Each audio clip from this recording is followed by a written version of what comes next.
Looking back at early in the 2024-2025 NBA season, Luka Doncic was on top of the world. He was fresh off his best season to date, in which he put up a nearly 34-point triple-double, finished third in MVP voting, and led his squad all the way to the NBA Finals, in which they finished just 3 wins short of hoisting the Larry O'Brien Trophy. And these kinds of otherworldly stats were nothing new for Luka, as he got off to one of the best starts to a career of all time, as he's just one of 9 players to make 5 consecutive All-NBA first teams within their first 6 seasons in the league. Those other 8 players are all Hall of Famers, including guys like George Mikan, Larry Bird, Jerry West, Oscar Robertson, Bob Cousy, Bob Pettit, and Tim Duncan. And then, out of nowhere, Shams dropped an absolute bomb on a random Saturday night. The Dallas Mavericks were dealing Luka Doncic and some role players to the Los Angeles Lakers for Anthony Davis and company. Obviously, this trade faced a ton of backlash when it took place, and to be frank, it's aged like milk. The Dallas Mavericks are not an extremely big market like the Lakers, where they are just going through generational player to generational player. They've only had one other generational player in their career, and that's Dirk Nowitzki, and thankfully, he was able to actually play with Luka Doncic.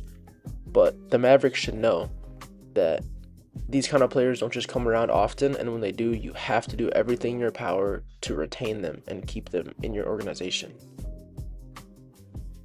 Now, don't get me wrong, Anthony Davis is certainly no slouch, as he was a member of the NBA 75th anniversary team, and I'm sure we all remember his legendary performance in the NBA bubble, helping win his first and only NBA championship, as well as solidifying LeBron's legacy, getting him his 4th ring. But considering he only played 29 games for the Mavericks due to injuries and only just being there for 2 seasons before heading to Washington, this return for a top 3 asset in the league in Luka Doncic is laughable, especially when you compare it to the returns that guys like Rudy Gobert or more recently Giannis Antetokounmpo netted for their respective teams. It looked horrible at the time, and it looks even worse sitting here today. The worst part about this whole fiasco for Dallas Maverick fans is that Luka reportedly never even requested a trade. GM Nico Harrison shipped him off because he was a bit overweight and didn't contribute enough defensively, in his own words. And there are other, much better ways to go about getting more out of the face of your franchise, like potentially fining him for being out of shape, rather than sending him packing for essentially a bag of chips. And obviously the Mavericks organization as a whole agreed with this, as they also sent Nico packing shortly thereafter. And I personally remember sitting in my dorm room when I heard about this news, thinking that my roommate was completely out of his mind for believing this obviously fake report. And I'm sure that this is one of those things that people remember where they were when they heard it for years and years to come. Funnily enough, when this trade broke, it was reported that it was actually the Dallas Mavericks who initiated the trade talks. And as a member of the Lakers front office, obviously it would be impossible to turn down a generational player falling into your lap, even if you have to part ways with a future Hall of Famer who led you to a championship run back in 2020 to do so. I think this is really proactive thinking from the Lakers front office, as it helped set them up for future success after LeBron leaves, as obviously we've seen him head to Philly this offseason. And it just continues the unreal superstar pipeline that Los Angeles has going throughout their history, as we've seen them go from Kareem to Magic to Shaq and Kobe to LeBron, and now to Luka Doncic.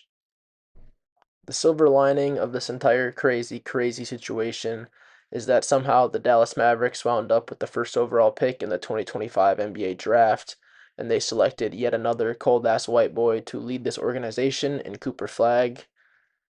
Now, some people have said that this reminds them of the David Stern, rigged lottery system when we had Patrick Ewing back in the day, those kind of conspiracies. And it is a little reminiscent of that because, this team loses their huge star player and then they just wind up with the biggest name in the NBA draft and one of the most hyped prospects of all time. But I digress. After Flagg's dominant rookie season in which we saw multiple historic outings as he scored the most points for a 19-year-old ever.